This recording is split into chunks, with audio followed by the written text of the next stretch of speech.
turned rusty wheels and knew I'd take her home. I brought her to my farm in an Amish neighborhood where simple living's valued, she'd be loved and understood. I put her on a treadle stand and coaxed her wheel to turn. I felt her joy and easing with my study and concern. I cleaned her and I oiled her, showed her off to all my friends, repaired the hurts of years, and let her sew again.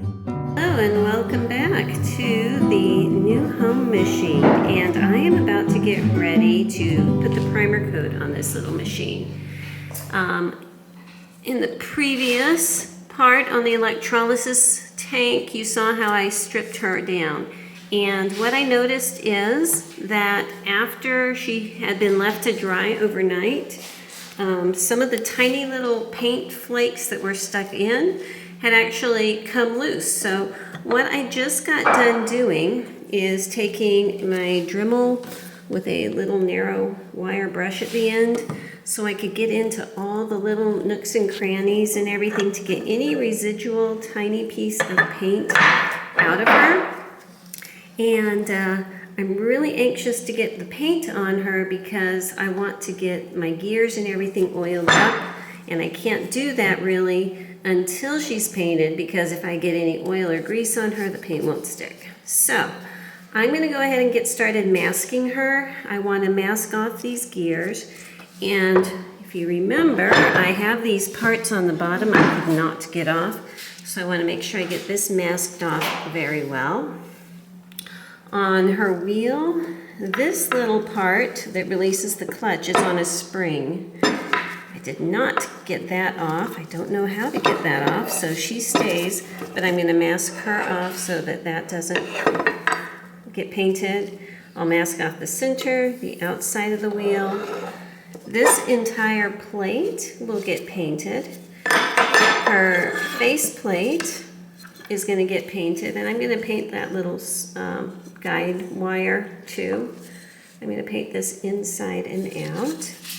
And then on her bobbin winder, I'm going to mask off all of the stainless steel parts, the threaded part here, the little bobbin winder tire type part there. This is on a spring also, so I want to make sure that I mask that off so that it doesn't get painted. And all of this in here gets masked off. So I'm just going to be busy with my masking tape for a while, and I am going to be using that same filler primer. Or maybe not. I might just go straight into the white paint. I have a white Rust-Oleum paint that has a primer built in, and I might just go and start with that one today. Okay, so I've got the pieces masked off. There's the wheel. Bobbin winder, this plate has nothing masked. This plate has nothing masked. Over on the machine, I have a lot of things masked off. Hopefully, everything that needs to be protected is being protected. That is the goal here. So I am just going to start by giving her a coat of this gloss paint and primer in one. I've used this before and it worked pretty well. So I will be giving her a coat, wait 15 minutes, another coat, wait 15 minutes, and another coat. Okay, so she is painted very white right now, looking quite lovely, very clean. And I'm just going to let her sit here and rest all night, and we will check on her tomorrow once she's completely dry. Good morning and welcome to the next day, and I just want to give you a quick peek. I think that our paint job turned out beautiful, nice and clean and bright and white. Here are the other pieces. So I'm going to take a few minutes this morning pulling off all of her masking, and if there's any places where I have a little overspray on something that it shouldn't have been, I can take my little Dremel and very carefully buff away any extra paint. But I'm going to be working on that for a few minutes. Okay, so I've got her unmothballed here, looking pretty good. So now that she is free and she has been painted, I need to protect her. So what I've done is I've just sprayed some of my really good penetrating protecting oil into a little dish here, and I am just going to very carefully paint it on all of her exposed metal surfaces so that it won't drip, but at the same time it's not going to let anything rust. This side in here where all of the gears are, I'm going to be painting all of the moving parts, but also I'm going to be painting the background because it is just plain exposed cast metal in there and I don't want it to rust either. So all of the parts came out really nice, very pleased with that. But this is my next step. Hello and welcome back. Today I'm going to get started making her beautiful. And I am going to go with a blue flower bluebird theme. I think it's going to be beautiful. This is a clear water slide decal. And again, what I do is I get my images, put them on a document, drive down to my local library where they have a beautiful color printer, and just have them printed out for me on my paper. It is a clear water slide decal paper. Okay, so the first thing I need to do is trim these out. I trim them fairly close to the edges all around, and then once I have them all trimmed out, then I'll figure out exactly how I'm going to be positioning them. Okay, I am going to, oops, I forgot to finish cutting this one out. I'm going to start with the big one that goes on her bed, and this is it. It is just flowers with a bluebird in the middle, little hummingbirds. I just think that is very cheerful, and it's going to fit right here. So it is a water slide decal, so I can submerge it in the water, hold it there for a few seconds, and then I'm going to pull it out and just place it where I want it to go. And get my head out of the way here. I need to tip the machine so I can make sure, oops, darn it, just flipped my water over. Anyway, I'm going to tip my machine so I can see exactly where I want it to go. And the paper backing is going to start to come free. So I'm going to pull that loose while I am holding the film on the top. This is a very big one, so I want to do it very carefully so I don't break anything.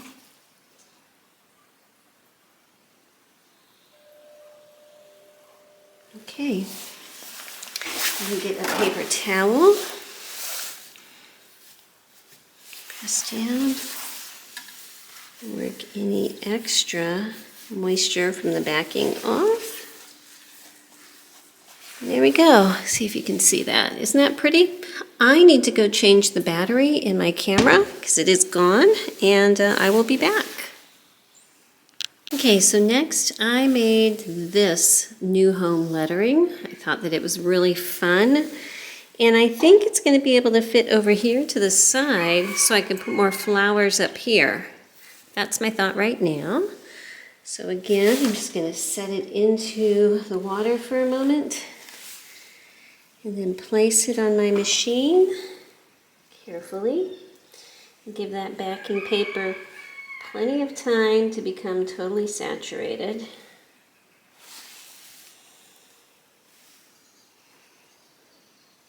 And then once I see that it's coming loose, I'm going to work on carefully sliding it off, and I've got some little pieces here, so let me see if I can do this.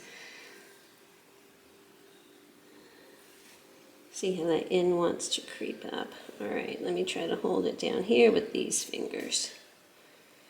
Okay, now I got just a paintbrush with some water on it so I can work on smoothing everything out here. Pull that up. And basically that's the process.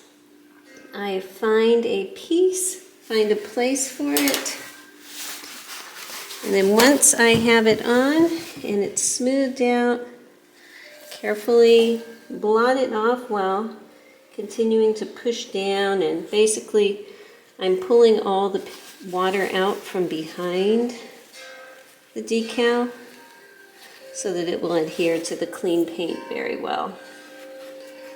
So just like that, and I'm just going to keep adding.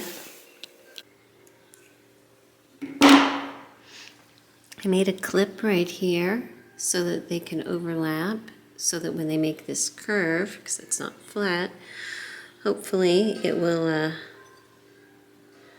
lay smooth.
Okay, I've got it all on here. I am just going to leave her to dry for a couple of hours.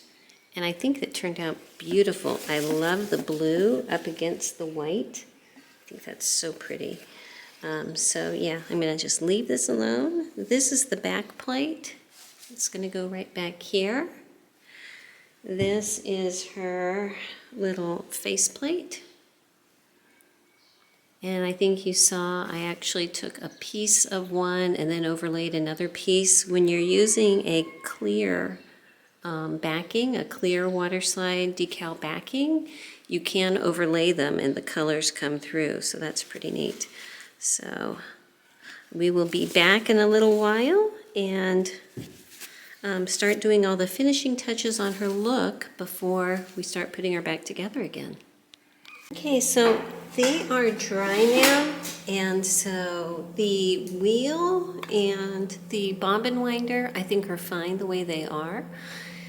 I'm just going to leave them, but I am going to be clear coating over the front plate, the back plate, oops, heavens, the front plate, the back plate, and the machine, just to protect all of the decals and everything. So I got a different brush this time. It's smaller than the brush I've been using, and I do have my tiny brush that I can use for detail. So I'm just trimming it up to try to get it under control here. Okay, I think that will work. So let me go ahead. This is that same diamond coat, clear coat. And actually what I need to do is slightly prop these up. So I'm just gonna put my little hammer here so that they aren't laying completely flat on the paper towel, because that would glue them to the paper towel. And I don't want that. Okay, here goes.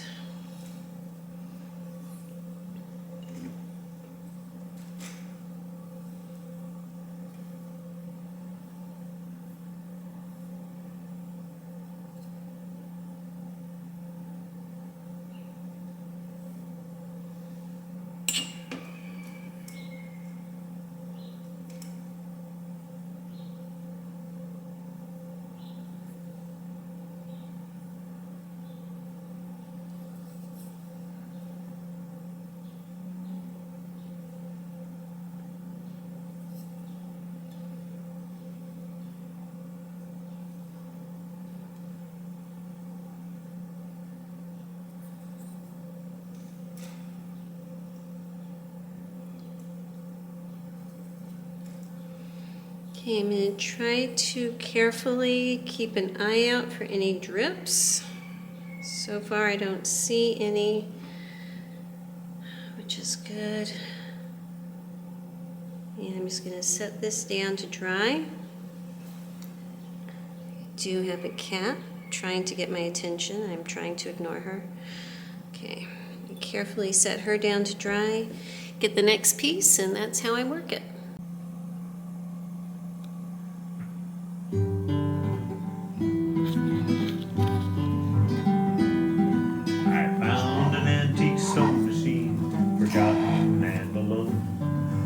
Touched her rusty wheels and knew I'd take her home. I brought her to my farm in an Amish neighborhood where simple living's valued. She'd be loved and understood. I put her on a treadle stand and coaxed her wheel to turn. I felt her joy and easing with my study and concern. Cleaned her and I oiled her, showed her off to all my friends, repaired the hurts of years, and let her sew again.